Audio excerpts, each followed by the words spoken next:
In John 8:58, it's recorded, Jesus said to them, "Most assuredly I say to you, before Abraham was, I am."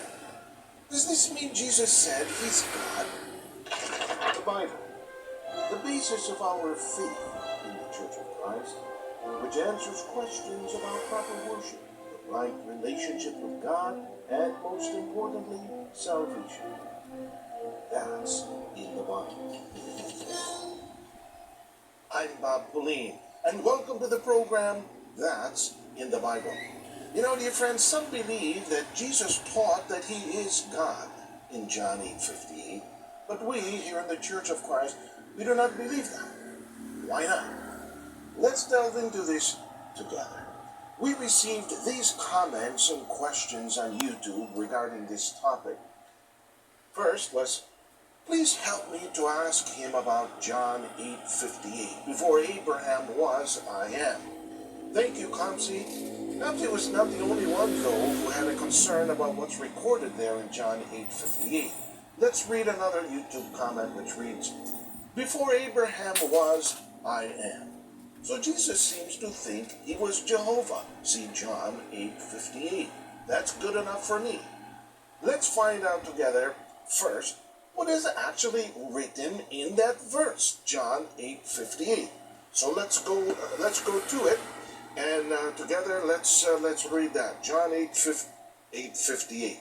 Jesus said to them, "Most assuredly I say to you, before Abraham was, I am." So let's first state the obvious, which is that the verse does not say that Christ is God.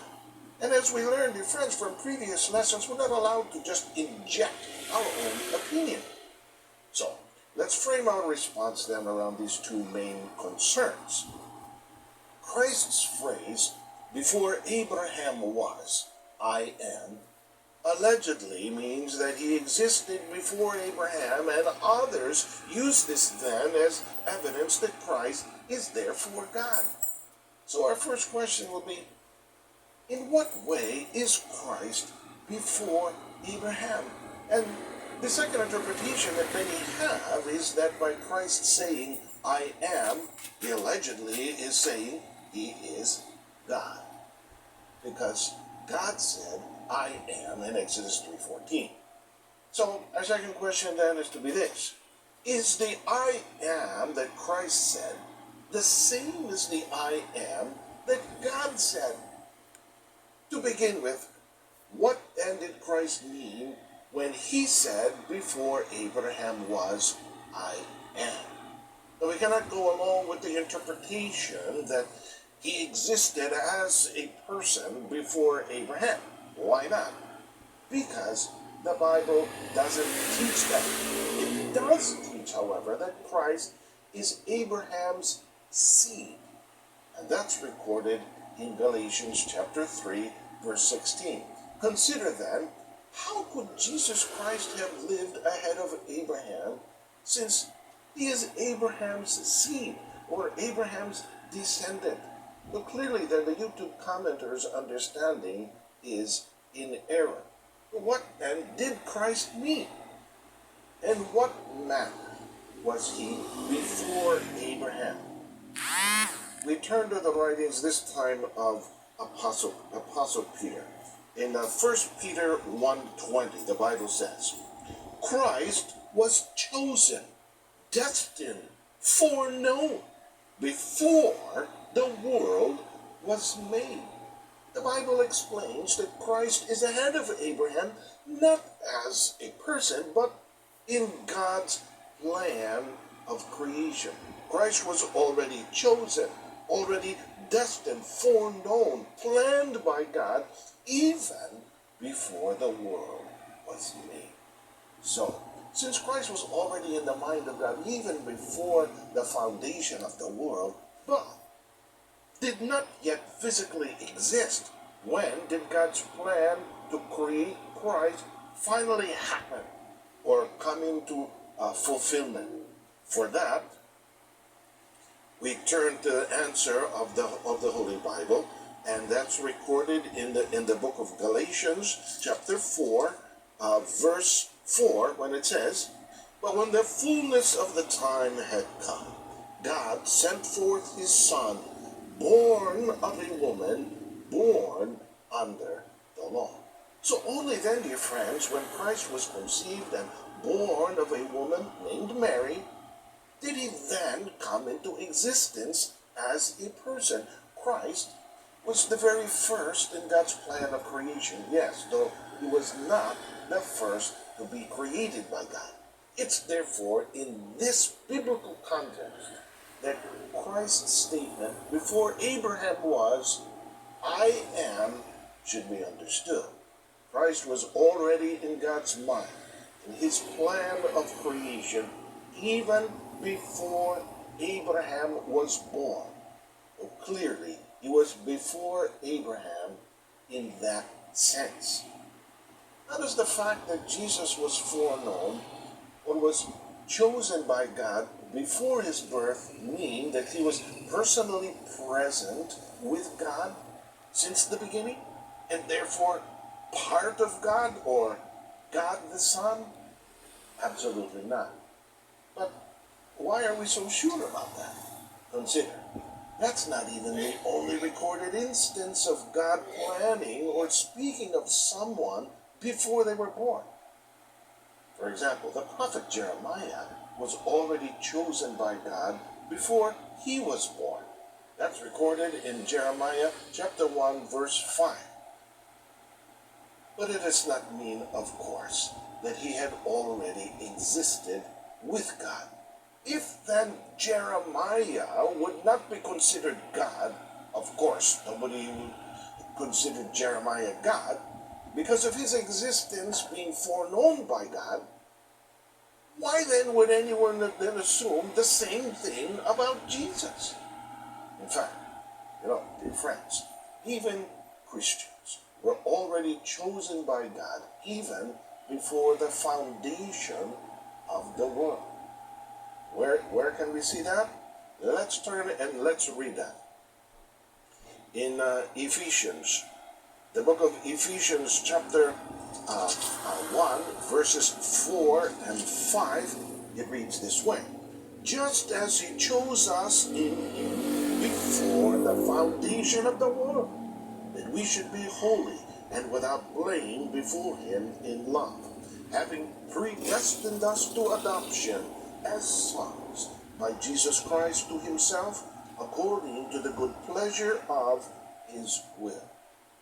Therefore, dear friends, to insist then that Christ is God because of such foreknowledge would be also then to assert that all of us as Christians are God's as well. And of course, that's absurd. So let's now address the other argument. Some are interpreting that by Christ saying the words, "I am," he allegedly is saying he is God, because God said, "I am," in his as he was expressing his name in Exodus 3:14. So let's find out what is really written in that verse, Exodus 3:14. "And God said to Moses, I am who I am. And he said, Thus you shall say to the children of Israel, I am has sent me to you." So here people then simply draw the wrong conclusion that because God said, "I am," and Jesus said, "I am," in two very different instances, that means Christ and God are one and the same. Is this interpretation the correct way to understand these verses? If we will go along with the reasoning of some that Christ is God because he said, "I am," and we once again run into a contradiction within the Bible. Because Christ is not the only one who said, "I am." In John chapter 9, verse 9, we can read what the formerly blind man said when people questioned who he was. Let's read his response in chapter 9, verse 9. "Some said, 'It is,' but others said, 'No, he just looks like him.' He said, 'I am.'" Now, does the fact that the formerly blind man said, "I am," mean that he is God? Of course not. In fact, even Apostle Paul would then have to be given consideration as God because of what he said when describing himself in 1 Corinthians chapter 15, verse 10. By the grace of God, I am what I am. We're starting to see here, dear friends, that this simple line of reasoning used by some to prove Christ is God is a very, very weak argument. A person describing himself by merely using similar words that God used does not make that person God. So in the YouTube comment, when we read, so Jesus seems to think he was God, that would be a wrong interpretation of what Christ said, of course. So to review, or let's say to summarize our discussion, let's answer the questions posed earlier. In what way is Christ before Abraham? Christ was the very first in God's plan of creation, though he was not the first to be created by God. In this manner, he was before Abraham. Is the I am that Christ said the same as the I am that God said? Not at all. The I am that God said in Exodus 3:14 is how God described himself to the people through Moses. Christ was simply saying I am in the same manner that the blind man and even Apostle Paul also described themselves. This is how we should understand this verse. Friends, that's in the Bible. If you were taught something different about John 8:15, we're glad that you now know the truth. We'd like you to continue learning the truth here with us in the Iglesia Ni Cristo, Church of Christ. To do so, please visit us online. You can browse the different topics or set up an appointment to meet with a minister of the gospel. If you have any questions about the Bible or salvation, please email them to us. I'm Bob Pauline. Thanks for watching. See you next time right here on That's in the Bible.